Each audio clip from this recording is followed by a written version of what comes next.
Hello and welcome back. It has been just over 20 hours since we opened our Australian dollar Canadian dollar buy order, and we have a result. The buy order was closed at a profit. And we can see this from the account history tab down here.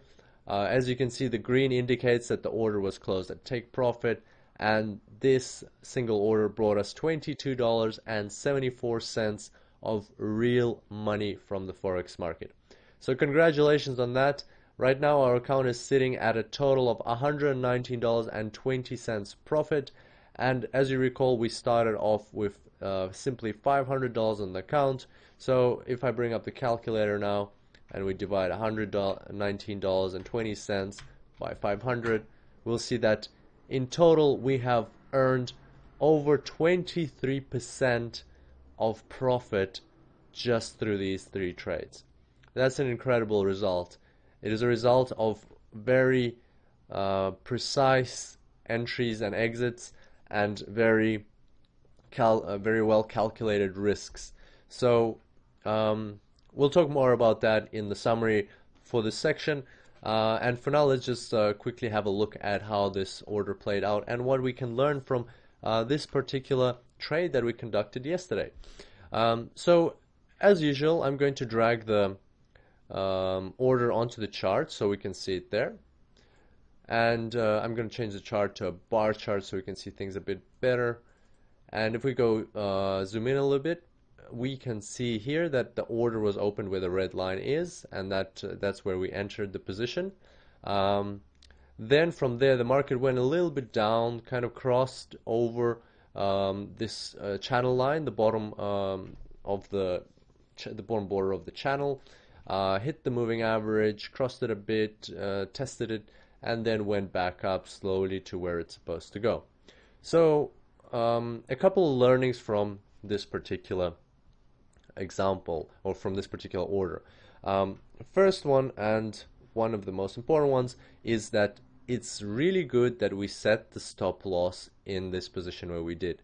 And by that I mean that a lot of the time traders tend to set the stop loss right under the channel, right, like right over here or maybe over here. As you can see, in this case it wouldn't have worked.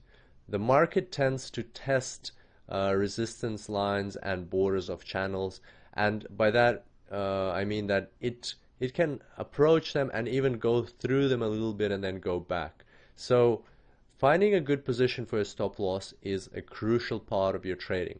In this case, I'll remind you that we looked at the psychological level of 95, and that was protecting our stop loss. So we set our stop loss below that level. Also, definitely it has to be below this bottom border of the channel. Another interesting thing about the stop loss is, and this is something I didn't mention yesterday, but it's good to analyze it today. As you can see, the stop loss was also protected by the moving average. So not only the 95, not only the channel border and the 95, 0.95 psychological resistance level were protecting a stop loss, but also the moving average was. And so this is a 96 simple moving average, and 96. There's 24 hours in a day, and if you multiply 24 by 4, you'll get 96. So this moving average kind of represents the average over 4 days, the average on the hourly time frame over 4 days. And as you can see, in this particular case, the moving average works really well.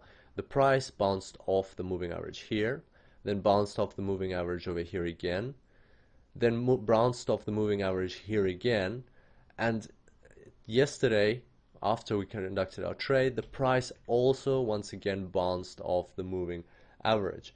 And that's a very good example of how you can use the moving average as a moving or rolling resistance line. So in this case, that was another good thing for where we set our stop loss.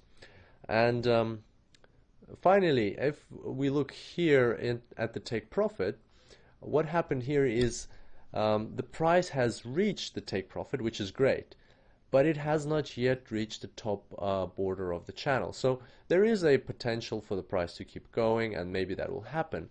But if you recall, the way we set this take profit was it had to be below the important psychological level of 0.96, which is here, which I'm currently showing with the cursor.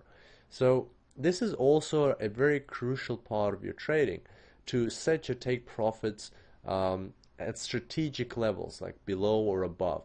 In this case, we know that the traders will be hesitant to cross the 0.96 line, and therefore statistically it kind of reduces your chances of profit if you set your take profit above this level. So sometimes it is worth being a bit more conservative and setting your take profits below these levels. So being kind of, rather than just going for big bucks, being more strategic about your trading.